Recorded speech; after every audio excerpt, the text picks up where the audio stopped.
하나, 둘, 셋. 네. 여기가 조금 더 높은 것 같네요. 네, 오늘 구원의 길 말씀 심부름하도록 하겠습니다.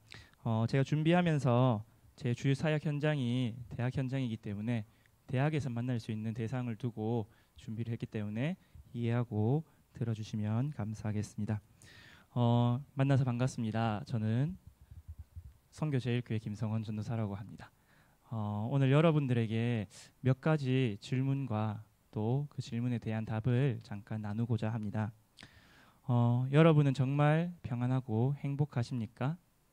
많은 사람들이 행복을 찾아서 살아가고 있습니다. 그리고 모든 사람들은 행복하기를 원하는 것 같습니다. 근데 만나보면 그렇게 행복한 사람은 별로 없는 것 같고 또 불행하다는 말하는 사람이 더 많은 것 같습니다. 우리 인간이 행복을 찾는 것은 아마 원래 인간이 행복했기 때문이나 또는 행복하도록 창조되었기 때문이 아닌가 싶은데요. 그렇다면 이 불행은 언제부터 어디서부터 왔을까요? 왜 우리 인간은 불행하게 되었고 불행이란 것의 원인은 무엇일까요? 한번 이 질문을 여러분 자신에게 던져보면 좋을 것 같고요. 그렇다면 우리 인간은 어떤 존재일까요? 인간이란 무엇이며 또 인생이란 무엇일까요? 한자로 보면 인간은 사람 인자의 사이 간자입니다. 그 말은 어딘가에 사이에 있는 존재라는 것이겠죠. 또 인생은 사람 인자의 날생자입니다. 태어나서 살아가는 존재라는 뜻인데요. 그렇다면 우리 인간은 왜 태어나서 어디로부터 와서 어디로 갈까요? 그리고 무엇을 위해서 살아가고 무엇을 위해서 태어났을까요? 오늘 이 질문에 대한 답을 한번 여러분이 나누어 보면 좋겠습니다. 그래서 원래 인간은 과연 어떤 존재인가 한번 살펴보면 좋을 것 같은데요.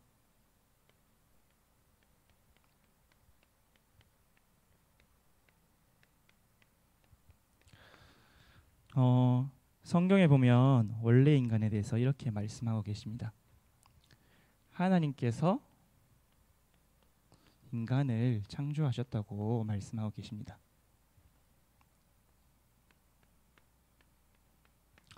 하나님께서 인간을 창조하셨는데 왜 창조하셨냐?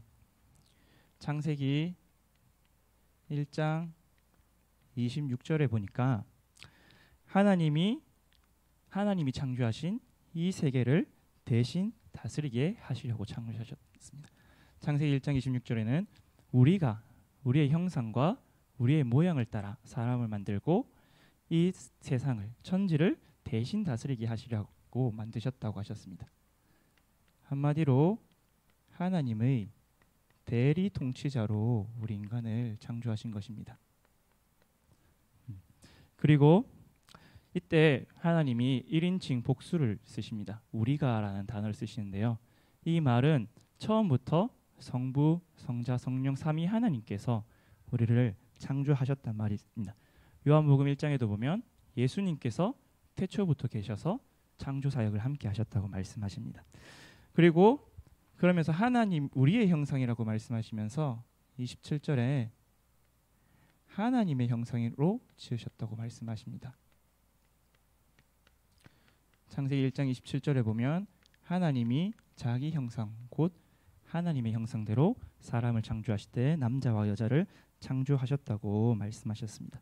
이 말을 풀어보면 하나님은 영적 존재이기 때문에 인간을 영적 존재로 지으셨다는 말입니다.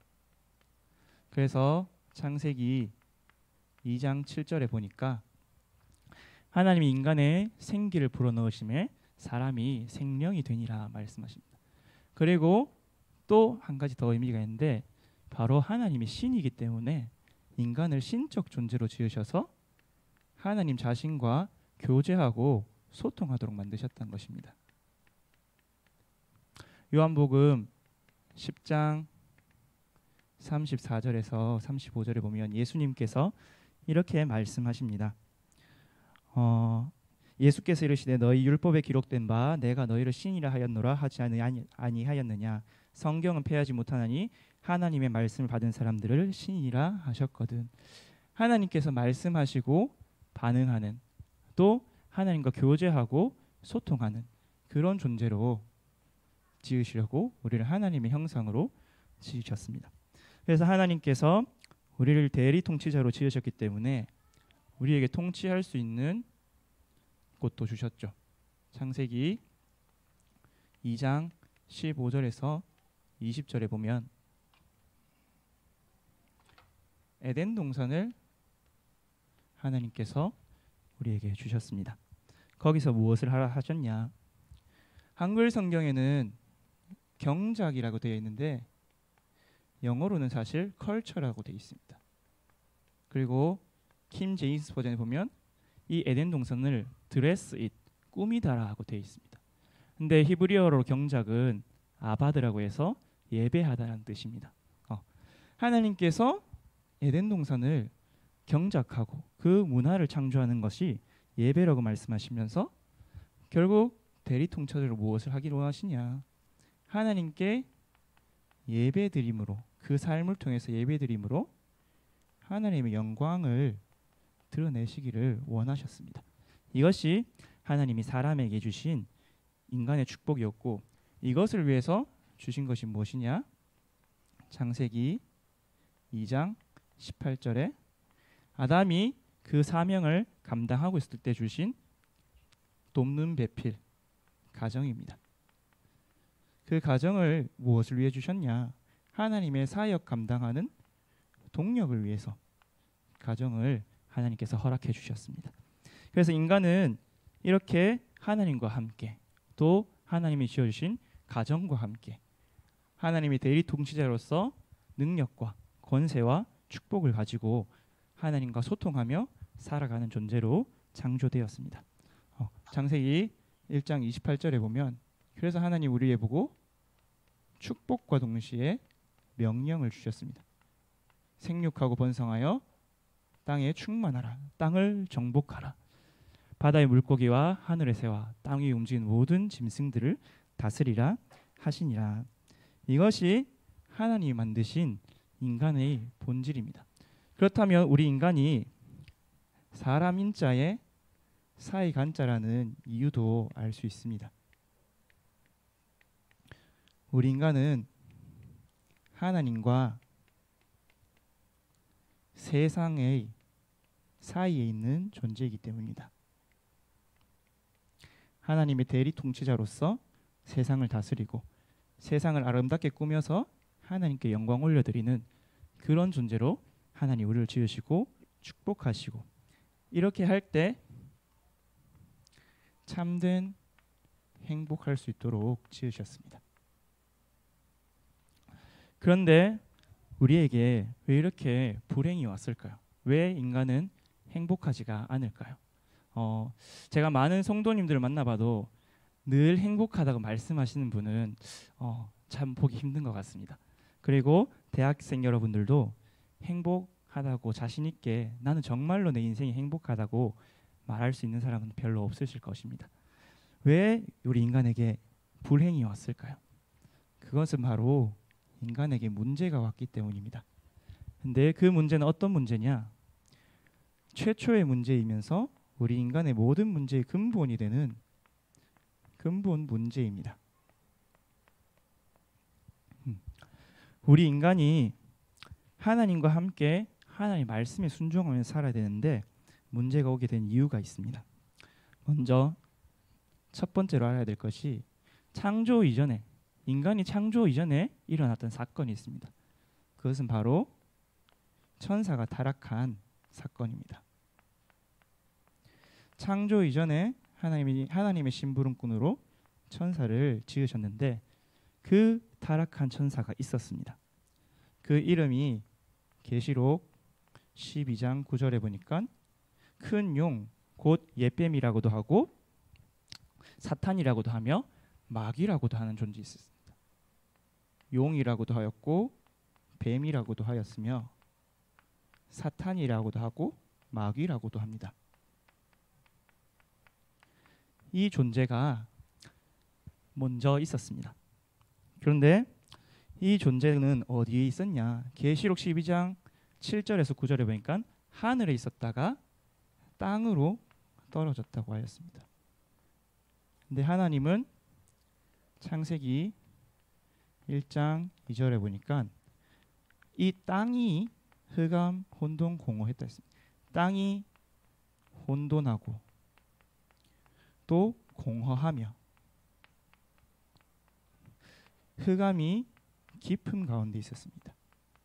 근데 여기서 나오는 깊음은 바닥이 없는 깊음입니다. 무저갱이라고 하는 그 깊음인데 타락한 사단이 떨어진 곳입니다. 그래서 이 땅에 사탄이 있었습니다. 하나님께서 이 땅에 빛이 이르라고 빛을 비추고 창조를 하셨는데, 그렇단 말은 사탄이란 존재가 이미 아담과 하와를 노리고 있었다는 이야기입니다. 그래서 어떤 일이 벌어졌냐?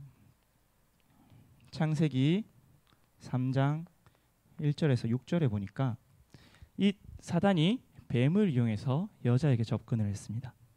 그래서 이 여자가 불신한 가운데서 언약이 희미한 것을 알고 창세기 2장 17절에 보면 동산 중앙에 있는 나무의 열매를 먹으면 너희가 정령 죽으리라고 하나님이 약속하셨는데 여자의 불신앙은 죽을까 하노라. 이 상태를 사단이 잘 알고 범죄하게 만들었습니다. 언약을 깨트린 거죠. 그래서 여자가 선악과를 따먹는 사건이 발생합니다. 하나님이 먹지 말라고, 먹으면 죽는다고 한 그 열매를 먹고 바로 죽게 된 것입니다. 성경에 보니까 여자가 눈이 밝아졌다고 했는데 왜 눈이 밝아졌냐? 영안이 어두워져서 영혼이 바로 죽게 되면서 눈이 밝아진 것입니다. 이 죄의 결과로 우리 인간이 영적으로 바로 죽었습니다. 영적으로 바로 죽게 되었고 그 이후에 정신적으로도 육신적으로도 문제가 오게 되었죠. 우리 흔히 죽은 것은 부패한다고 합니다. 근데 우리 인간의 영이 죽었기 때문에 우리 인간의 혼과 육신이 부패했는데 특히 가장 부패한 것이 우리의 지성과 감정과 의지입니다. 그래서 우리의 이 지성은 선한 것을 생각하지 못하게 되었고 우리의 감정은 늘 부정적이고 슬프고 분노하고 하게 되었으며 의지는 의지 박약이거나 의지 과다이거나 둘 중에 하나가 되는, 그래서 결론적으로는 짐승 수준으로 살게 되었습니다. 다른 말로 말하면 본능을 따라 살아갑니다. 욕심을 따라 살아갑니다. 가장 큰 욕심 세 가지가 있는데 식욕입니다. 그리고 성욕이고 명예욕입니다. 자기 이름을 내고 하는 명예욕. 이것이 나타난 게 창세기 3장, 6장, 11장에 네피림으로 또 바벨탑으로 나타나게 되었습니다. 이렇게 욕심을 따라 살아가게 된 인간이었고 또 하나님과 분리되었기 때문에 죄를 지었기 때문에 죽었고 결국은 하나님과 분리되었습니다. 다른 말로는 하나님을 떠나게 되었습니다. 이사야서 59장 2절에 보면 오직 죄악이 너희와 너희 하나님 사이를 갈라놓았고 너희 죄가 그의 얼굴을 가리어서 너희에게서 듣지 않게 하심이니라. 죄가 우리와 하나님 사이를 갈라놓았습니다. 그런데 이 갈라짐으로 인해서 이거는 잠깐 지워도 될 것 같습니다. 이 분리로 인해서 하나님으로부터 오는 모든 공급이 다 끊어지게 되었습니다. 우리 인간이 에덴 동산에 살 때는 하나님이 주시는 은혜, 영육 간의 모든 양식과 필요를 하나님이 다 공급해 주셨습니다. 모든 지혜와 지식도 하나님이 공급해 주셨습니다. 그런데 타락했고 죄로 인해서 하나님으로 끊어졌기 때문에 그 모든 것이 끊어지게 되었고 하나님께서 말씀하신 대로 자기 힘으로 창세기 3장 16절에서 24절에 보니까 자기 힘으로 수고하고 고생을 해야 먹고 살 수 있게 되는 한계가 있는 제한된 존재가 유한한 존재가 내재적인 존재가 되어 버렸습니다. 그래서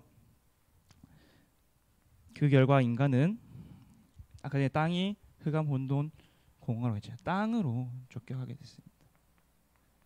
원래는 하나님께 속한 존재였는데 이제는 땅에 속한 존재가 되었고 그 땅의 주인인 사탄의 종이 되었습니다. 그래서 그 결과로 인간은 사탄에게 속한 자가 되었습니다. 요한일서 3장 8절 상반절에 보니까 죄를 짓는 자는 마귀에게 속하나니 마귀는 처음부터 범죄함이라. 그리고 이것이 죄를 지은 것이 우리 인간의 모든 원인이 되는 죄가 되어서 하나님의 영광에 이르지 못하게 되었습니다. 로마서 3장 23절 모든 사람이 죄를 범하였음에 하나님의 영광에 이르지 못하더니. 그래서 하나님과 떠났기 때문에 결국은 사탄이 있는 지옥 배경 속에서 살아갈 수밖에 없게 되었습니다. 누가복음 16장 19절에서 31절에 보니까 한 부자가 있었는데 날마다 잔치하고 해도 평안도 없고 행복도 없고 그렇게 살다가 결국은 죽어서 지옥으로 가게 되는 그런 인생이 되었습니다. 그래서 이것이 인간이 불행한 원인 근본 문제 세 가지입니다.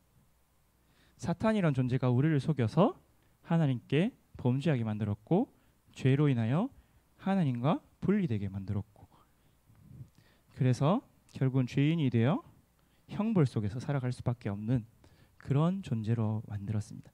이것이 우리에게 왔고 아담이 인류의 대표였기 때문에 이것이 온 인류에게 법적으로는 전가되었고 혈통적으로는 유전이 됩니다. 그래서 우리 영적 문제도 유전이 된다고도 합니다.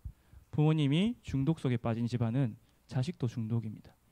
부모님이 무능한 집안은 자식도 무능합니다. 그것이 우리에게 온 문제의 이유와 원인입니다. 그러면 우리 인간은 어떻게 되었냐? 하나님과 연결되었었는데 단절되어 버렸습니다.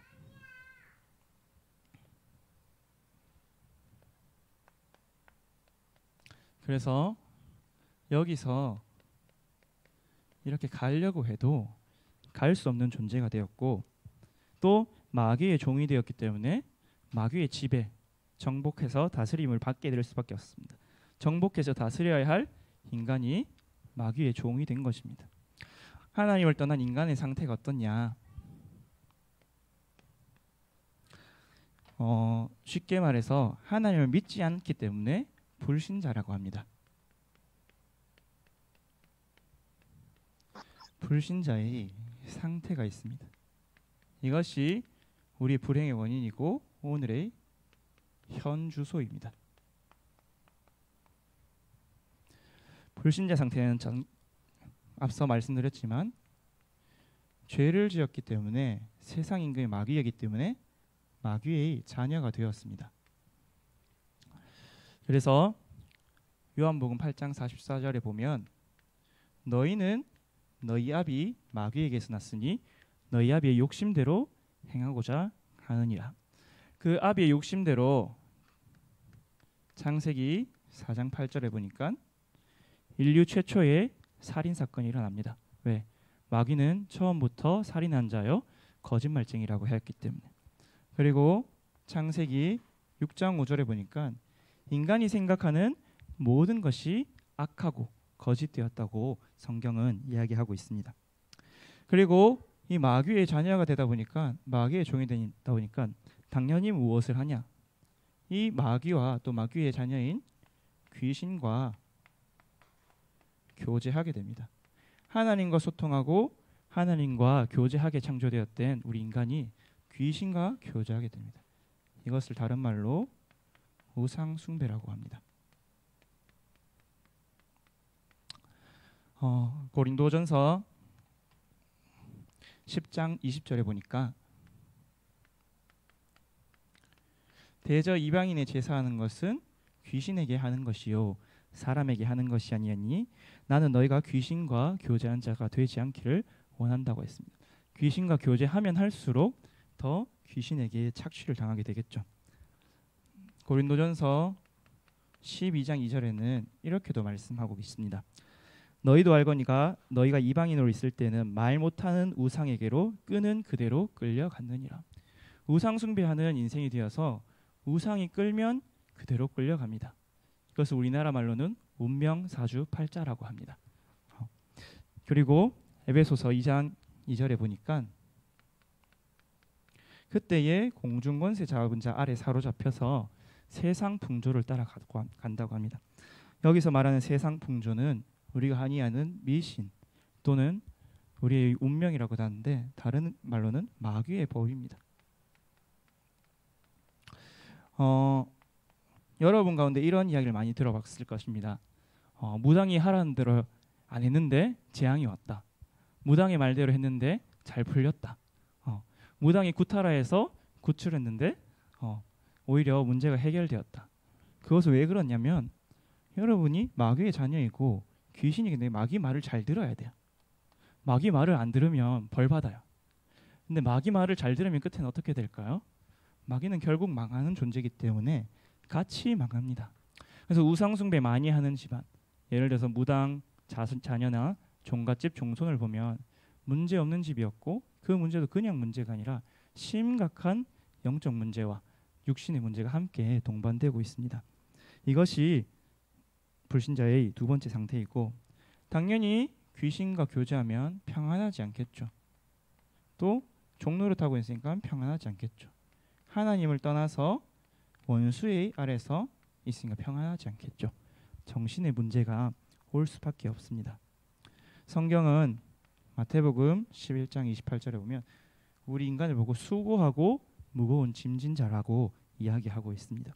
근데 우리 정신이 수고하고 무거운 짐만 지면 그래도 살아갈 수 있을 것 같은데 마태복음 12장 43절에서 45절에 보니까 귀신이 우리 정신을 장악합니다.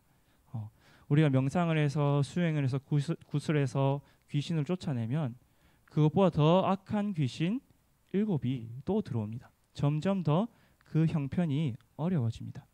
나중에 가면요. 마가복음 5장 1절에서 15절에 보니까 군대 귀신까지 들리게 됩니다. 그때는 자기 자신이 통제가 되지 않습니다. 묶어놔도 묶은 것을 끊고 나오는 지금 우리 많은 정신병원에 있는 그런 상태가 됩니다. 우리 인간이 이런 존재가 되어버린 것입니다. 그리고 정신의 문제뿐만 아니라 우리 인간의 육신에도 많은 문제가 오게 됩니다. 이 육신의 문제는 질병일 수도 있습니다. 사도행전 3장 2절에 보니까 나면서부터 안전뱅이가 있었습니다. 여러분 뭐 교통사고 나서 안전뱅이 된 거는 그럴 수 있다 치잖아요. 근데 나면서부터 안전뱅이 이것은 진짜 운명일 수밖에 없지 않습니까? 그리고 사도행전 8장 7절에 보니까 중풍병자, 걷지 못하는 자들이 많이 있다고 했습니다. 또 육신문의 문제는 질병뿐만 아니라 아무 영적인 힘이 없기 때문에 가난합니다. 무능하고요. 모든 관계가 다 깨어진 사람도 있습니다. 왜 그렇냐? 요한복음 10장 10절에 보니까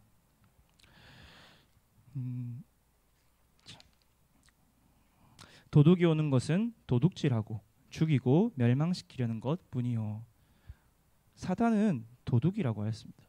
우리의 것을 도둑질하고 우리의 모든 것을 멸망시키고 죽이는 존재입니다. 그러면 우리의 육신에 열심히 일해도 결국은 다 도둑질 당합니다. 무당들이 굿을 한번 할 때 1,000만 원, 2천만 원, 큰 굿은 1억까지 받는다고요. 근데 혹시 여러분 부자 무당 본 적 있습니까? 없어요. 혹시 마약상 중에 돈 많이 벌어서 행복하게 오래오래 산 마약상 본 적 있습니까? 없어요. 다 이 속에 있어요. 가난, 무능, 질병, 인간관계. 왜? 사탄이 본질 자체가 도둑이기 때문에 다 훔쳐가기 때문에 가난할 수밖에 없습니다. 몸이 아플 수밖에 없습니다. 그리고 넷의 문제입니다. 죽으면 이 고통이 끝나냐? 죽으면 끝난다고 해서 너무 많은 사람들이 자살하는데 그렇지 않습니다. 이 영상을 혹시 여러분 중에 죽으면 끝날 거 아닙니다. 누가복음 16장 19절에서 31절에 보니까 부자가 죽어서 지옥에 갔는데 영원한 불구덩이 속에 있다고 했습니다. 계시록 20장 12절에도 15절에 보면 죽음 이후에 생명책에 기록되지 않은 사람은 영원한 불못에 들어간다고 했습니다.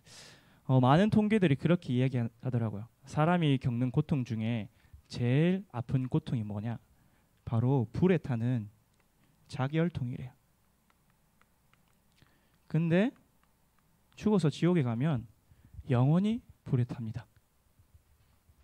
그리고 이것이 아까 전에도 말씀드렸지만 후대에게 그대로 전달이 됩니다. 후대의 문제입니다. 출애굽기 20장에 보니까 우상 숭배한 자의 죄를 3, 4대까지 갚는다고 하였습니다. 그리고 시편 51편 5절에 보니까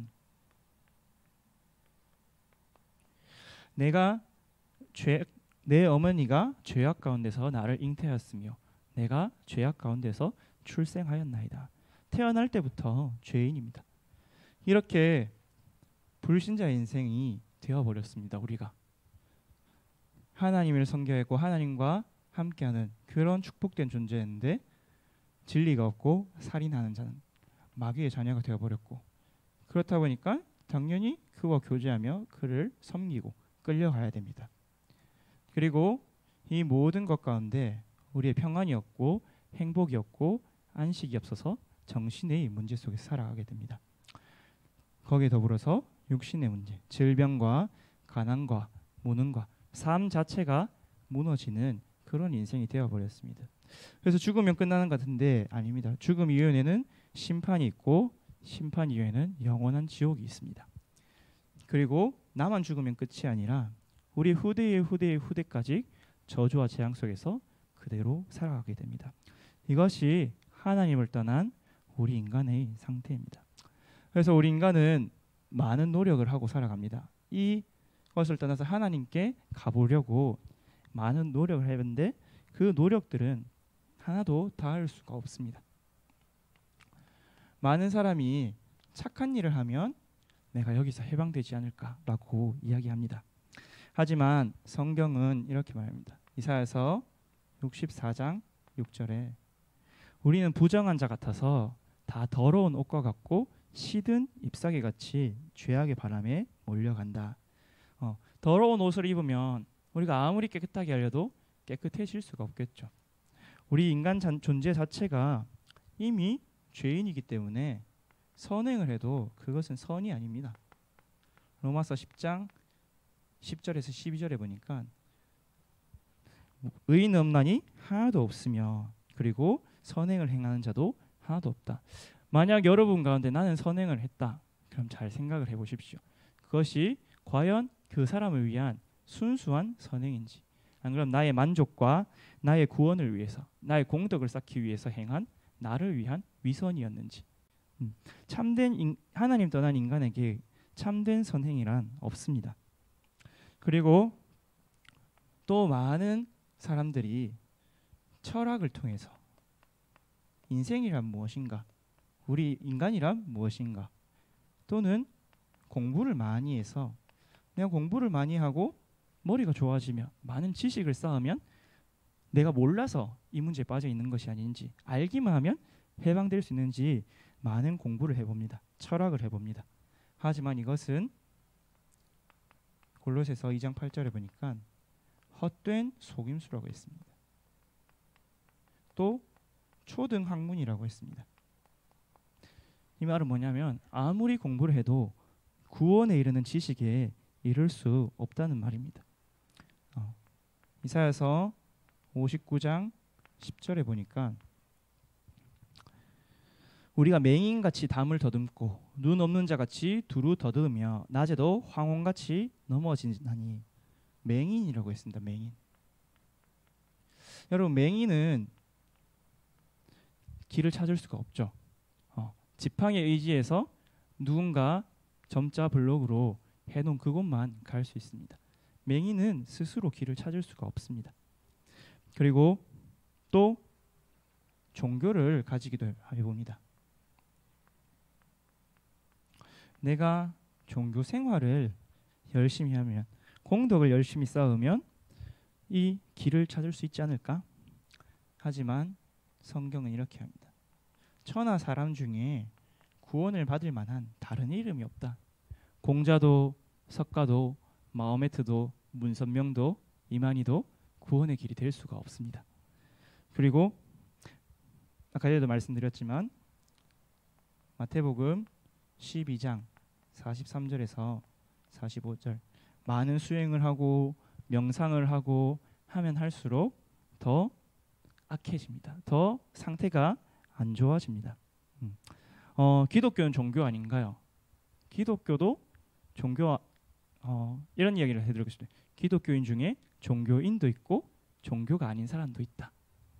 기독교 사람 중에서도 종교 생활하는 사람이 있습니다. 어떤 사람이냐?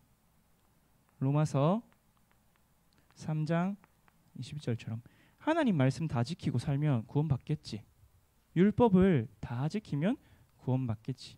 마치 이스라엘의 유대인처럼 그렇게 종교 생활하는 기독교인이 있습니다. 하지만 로마서 3장 20절에 보니까 율법으로는 죄를 더 깨달을 뿐이라. 내가 율법을 지키려고 해보면 해볼수록 깨닫는 것은 무엇이냐? 내가 율법을 지킬 수가 없구나. 나는 죄밖에 없구나를 발견하게 됩니다. 종교로도 여기서 절대 해방될 수가 없습니다. 그렇기 때문에 우리 인간의 힘으로 도저히 구원을 받을 수가 없습니다. 여기서 다 못 건너가고 있죠.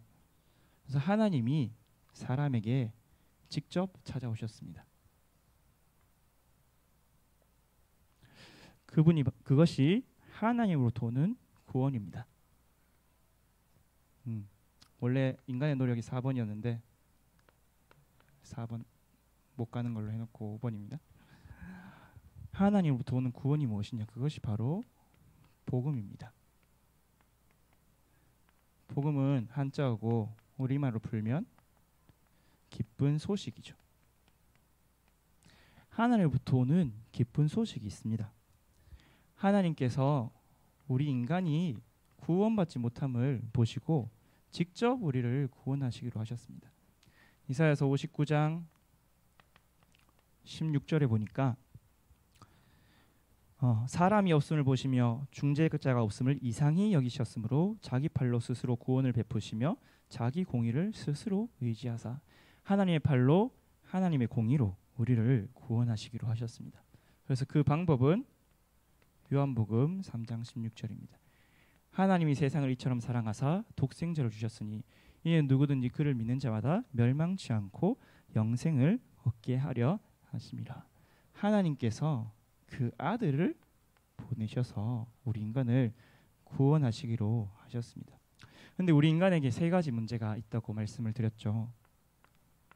이 사탄의 문제가 해결되지 않으면 벗어날 수가 없습니다. 그래서 이 사탄의 문제를 해결한 왕이 필요합니다. 원수를 이기고 건져낼 왕이 필요하기 때문에 하나님께서는 먼저 예언하셨습니다. 창세기 3장 15절에 여자의 후손이 뱀의 머리를 상하게 할 것이다. 그래서 그분이 오셔서 요한일서 3장 8절에 하나님의 아들이 오신 것은 마귀의 일을 멸하려 하심이라. 그리고 또 우리 인간이 죄 가운데 있습니다. 이 죄 문제를 해결하지 못하면 사단에게 해방돼도 하나님 앞에서는 우리는 여전히 죄인입니다.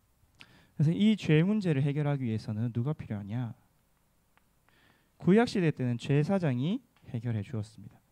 그런데 원죄 문제를 완전히 해결하기 위해서는 참 제사장이 필요합니다. 왜 제사장이 필요하냐? 레위기 17장 11절에 하나님께서 이렇게 말씀하셨습니다. 육체의 생명은 피에 있음이라. 내가 이 피를 너희에게 주어 제단에 뿌려 너희 생명을 위하여 속죄하게 하였나니 생명이 피에 있으므로 피가 죄를 속하느니라. 죄를 속하려면 피를 흘려야 됩니다. 그래서 하나님께서 출애굽기 3장 18절에 출애굽할 때 피 제사 드리러 간다 해라. 그래서 그 죄의 노예와 포로 그 속에서 완전히 해방된다고 해라. 우리를 위해서 피 흘리러 세상에 오신 분이 마가복음 10장 45절에 말씀하셨습니다. 내 인자가 온 것은 섬김을 받으려 함이 아니라 도리어 섬기려 하고 많은 사람들의 대속물로 나를 주려 함이라. 하나님께서 우리의 죄 문제 해결을 위해서 참 제사장을 보내주셨습니다. 그리고 결국에는 다시 하나님을 만나야겠죠. 하나님을 떠난 그 문제 해결이 필요합니다. 우리에게 하나님을 만날 수 있는 길이 필요합니다. 구약시대 때는 선지자가 와서 하나님을 만날 수 있도록 인도해 주셨습니다. 근데 우리에게는 하나님을 항상 만날 수 있도록 우리와 함께하는 참 선지자가 필요합니다. 그래서 이사야서 7장 14절에 예언하시기를 처녀가 잉태하여 아들을 낳으니 그 이름을 임마누엘이라 하리라. 근데 그분이 마태복음 1장 23절에 오시면서 말씀하시기를 아들을 낳으리니 그 이름을 처녀가 잉태하여 아들을 낳으니 그 이름 임마누엘이라 하리라. 이를 번역한즉 하나님이 우리와 함께 계시겠습니다. 우리가 하나님을 찾아가는 것이 아니라 하나님이 직접 오셔서 우리와 함께 하시는 참 선지자가 되셨습니다. 그래서 히브리서 10장 19절에서 20절 말씀을 보니까 그 길은 하나님이 휘장 가운데로 이루어놓으신 새로운 산길이라서 그 길로 들어가기만 하면 된다고 말씀을 주셨습니다. 참 왕이 우리에게 필요합니다. 구원을 위해서는 참 제사장이 필요합니다. 그리고 참 선지자가 필요합니다. 근데 이 세 가지 일을 한 분을 하나님 우리에게 보내주셨습니다. 구약시대 때는 왕이 있었고 제사장이 있었고 선지자가 있었지만 제한적이었고 부분적이어서 계속해서 문제가 새로 발생을 했습니다. 근데 이 왕과 제사장 선지자를 기름을 부어서 세웠는데 기름 부음 받은 자라는 뜻이 그리스도입니다. 이 그리스도가 우리에게 필요합니다. 이 그리스도가 석가이면 석가를 믿어야 되고 이 그리스도가 공자이면 공자를 믿어야 합니다. 근데 세상에서 하나님께서 성경에서 그리스도는 단 한 분밖에 없다고 말씀을 하셨습니다. 바로 그분이 누구시냐? 예수님입니다. 이 예수님께서 2000년 전에 우리를 위해 십자가에서 죽으시고 칸이 아까 모자란데 부활하셔서 우리를 위한 그리스도가 되어주셨습니다. 그래서 이 예수 그리스도를 믿기만 하면 완전히 구원받고 해방받을 수 있습니다. 예수님께서 십자가에서 죽으시면서 이렇게 말씀하셨습니다. 요한복음 19장 30절에 다 이루었다. 우리 인생의 모든 문제를 완전히 다 해결하셨다고 직접 선포하시고 십자가에 달려 죽으셨습니다. 또 공생의 기간에도 이렇게 말씀하셨습니다. 요한복음 14장 6절에 내가 곧 하나님 만나는 그 길이요 내가 모든 저주와 사망에서 해방하는 그 생명이요 모든 마귀를 거짓을 깨트리는 그 진리다. 나로 말미암지 않고는 아버지께로 올 자가 없느니라. 오직 그리스도를 통해서만 이 불신자 상태를 완전히 벗어나서 하나님에 계시는 원래 인간의 축복을 우리에게 주신 참 행복을 회복할 수 있습니다. 그러면 어떻게 구원받나요? 라고 말씀을 하실 수 있겠죠.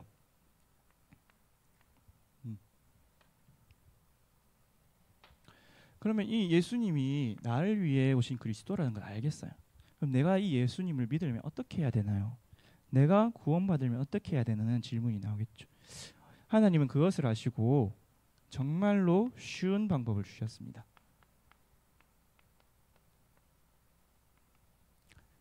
바로 요한복음 1장 12절에 보니까 영접하는 자 곧 그 이름을 믿는 자에게 하나님의 자녀가 되는 권세를 주셨다고 하셨습니다. 우리가 예수님이 나를 위해 죽으시고 부활하신 그리스도라는 사실을 믿기만 하면 됩니다. 믿고 고백만 하면 하나님의 자녀가 됩니다.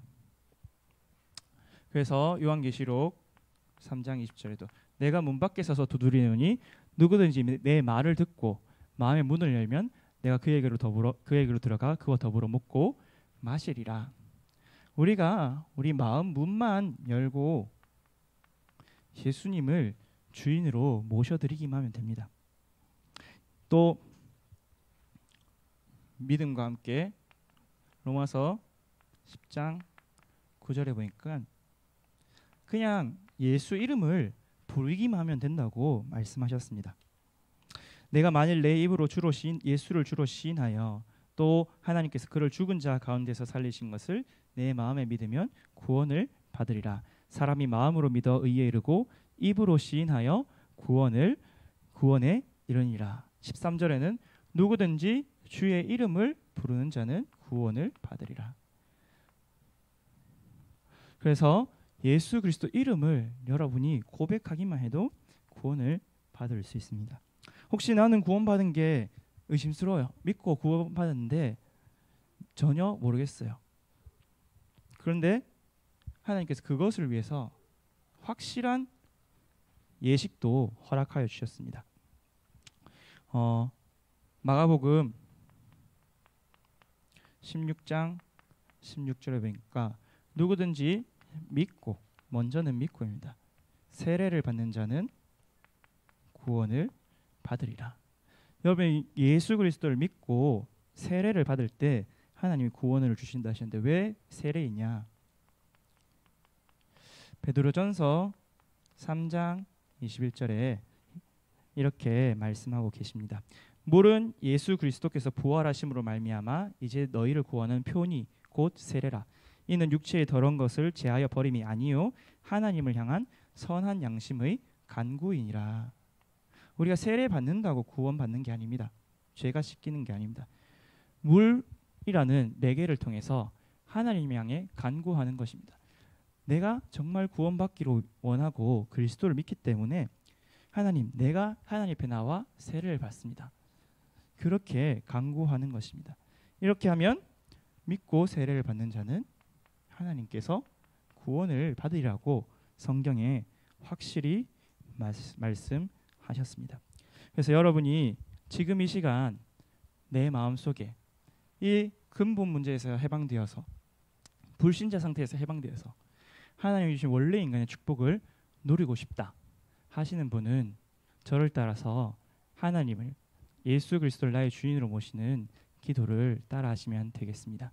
지금 이 시간 예수 그리스도를 나의 주인으로 모시는 영접 기도를 하겠습니다. 하나님 아버지 감사합니다. 나는 하나님을 떠나 사단의 종로를 타던 죄인이었습니다.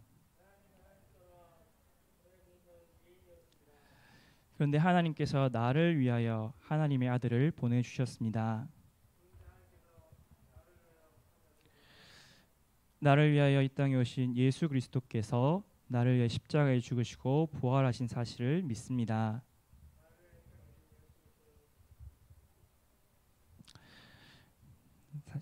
지금 이 시간 내 마음의 문을 엽니다.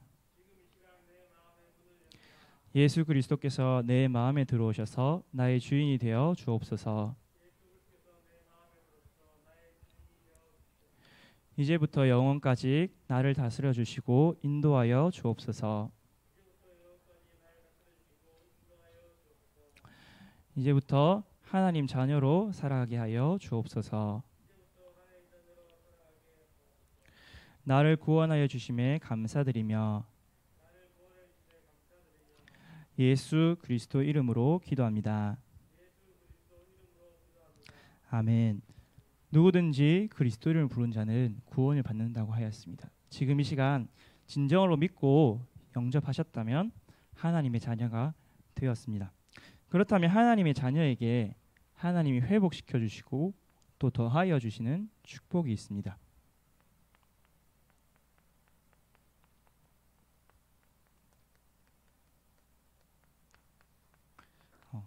사실은 오히려 어떻게 보면 원래 인간보다 더 강화된 축복입니다. 전에는 하나님을 주로, 하나님을 창조주로 섬겼다면 이제는 하나님의 자녀가 되었기 때문입니다. 그래서 아까 전에도 말씀드렸지만 요한복음 1장 12절에 영접하는 자, 곧 그 이름을 믿는 자는 하나님의 자녀가 된다고 하였는데, 로마서 8장 14절에 보니까 그렇기 때문에 우리가 하나님을 아빠, 아버지라고 부른다고 하였습니다. 이제는 하나님을 아빠라고 부를 수 있는 자녀의 신분이 된 것입니다. 그리고 또 그 하나님께서 우리와 영원히 함께 하신다고 하셨습니다. 요한복음 14장 16절에서 17절에 보니까 하나님의 영이신 성령 하나님 보내셔서 우리 안에 영원히 거주하신다, 내주하시고 또 우리의 길을 인도하여 주신다고 확증하여 주시고 보증하여 주셨습니다. 그렇기 때문에 우리는 어떤 신분을 가졌냐? 사도행전 1장 8절에 약속하신 대로 약속하신 오직 성령이 너에게 임하시면 너희가 권능을 받고 예루살렘과 온 유대와 사마리아와 땅 끝까지 이르러 내 증인이 되리라. 이 성령의 충만함을 받아 권능을 받고 증인이 되는 그런 신분입니다. 그래서 이 약속을 실제로 붙잡은 초대교회 성도들은 사도행전 2장 1절에서 4절에 불같은 바람과 같은 성령의 충만함을 받고 세계를 정복하게 되었습니다. 우리는 이 성령의 충만을 받은 신분입니다. 그리고 이 세 가지는 하나님 우리에게 주신 신분입니다. 그리고 우리에게 하나님이 주시는 권세가 있습니다.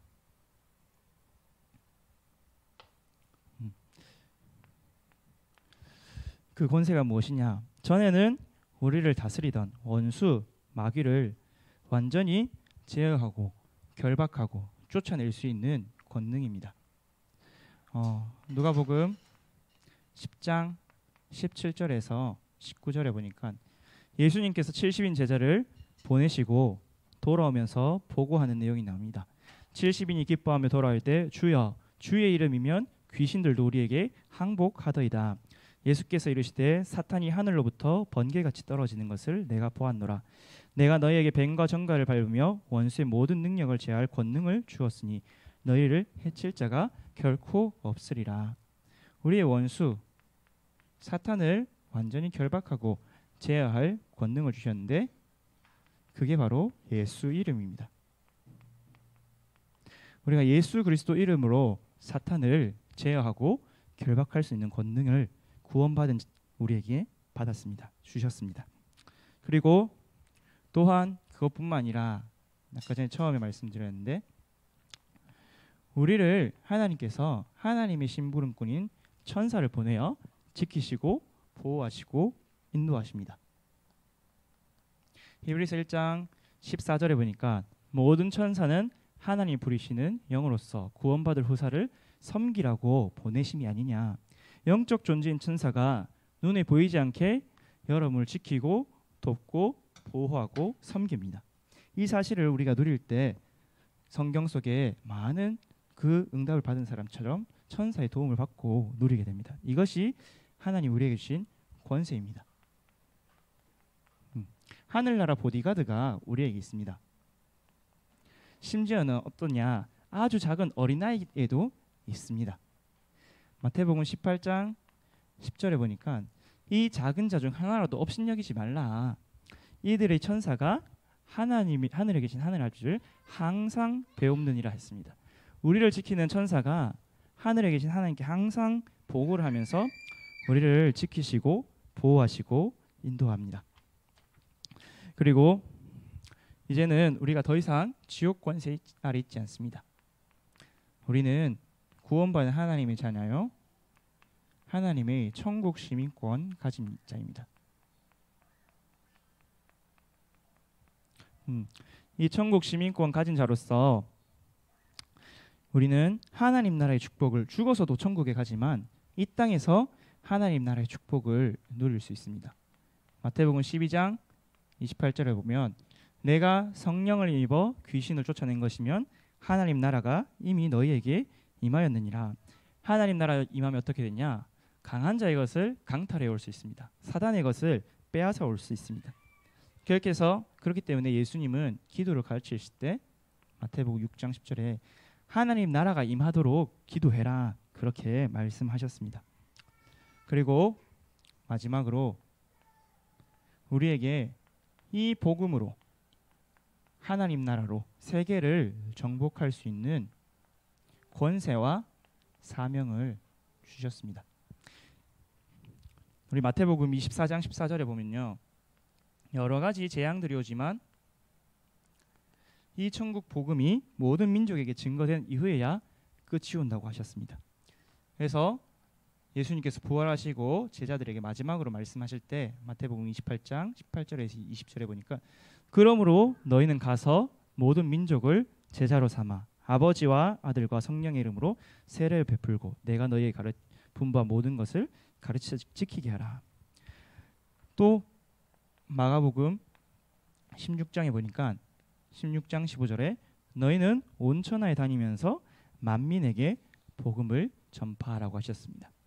그런데 마태복음 10장 40에서 42절에 보니까요, 이 전도 운동을 하는 자에게 냉수 한 그릇이라도 상을 잃지 않는다고 말씀을 하셨습니다. 하나님께서 우리를 창조하시고 구원하셨습니다. 여러분이 오늘 인생에 대한 중요한 질문을 던지시고 내 인생은 어디로부터 어디서 가며 나는 무엇을 위해서 어떻게 살아가야 될 것인가, 내가 어떤 저주와 재앙 속에 있었고 내가 어떤 복을 받을 것인가, 분명한 해답과 응답을 받기를 기도하겠습니다. 감사합니다.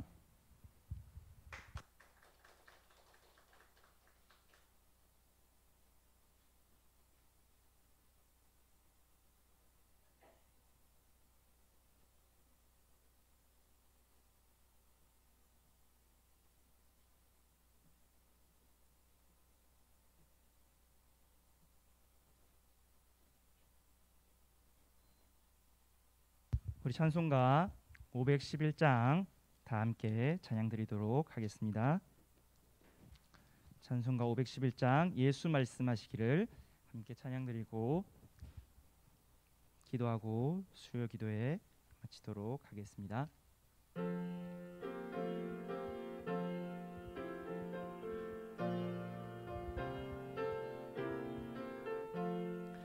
예수 말씀하시기를 누가 오늘 일할까, 곡식 익어 거둘 때니 누가 추수하리요.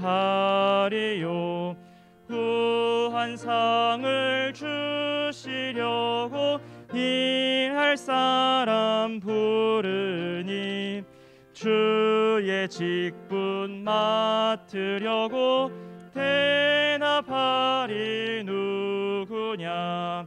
멀리 가서 이방 사람 구원하지 못하나 내 집 근처 다니면서 건질 죄인 많도다. 천사같이 말 못하고 바울같이 못하나 예수께서 구속함을 힘을 다해 전하세. 죽을 사람 구하라고 예수 너를 부르니 힘이 없어 못한다고 핑계하지 말아라. 주가 주신 직분 맡아 항상 기뻐 지키고 부르실 때 대답할 말 나를 보내주소서. 아멘. 제가 기도하고 수요 기도에 마무리하도록 하겠습니다. 하나님 아버지 감사합니다. 오늘도 부족하지만 하나님이 우리에게 주신 이 구원의 길을 증거하고 또 묵상하게 하심을 감사를 드립니다. 하나님 우리를 죄와 저주 사단의 그 재앙 가운데서 건져주시려고 예수 그리스도를 보내사 십자가 부활로 우리의 모든 문제를 완전히 해결하여 주심을 감사를 드립니다. 이제 남은 인생 그 복음을 누리며 살게 하여 주시옵시고 그 복음을 증거하는 교회를 위하여 현장을 위하여 후대를 위하여 살아가는 인생 되게 하여 주옵소서. 우리 오늘 전도기 전훈련에 참석하신 모든 성도님들에게 이 복음에 누리는 축복을 최고로 부어주시옵시고 성령으로 충만하여서 다들 하나님이 기뻐하시는 하나님의 마음에 합한 전도자분들이 다 되어질 수 있도록 축복하시고 역사하여 주옵소서. 모든 영광을 하나님께 돌립니다. 하나님 홀로 영광과 찬송 받아 주옵소서. 감사를 드리며 우리 주 예수 그리스도 이름으로 기도드립니다. 아멘.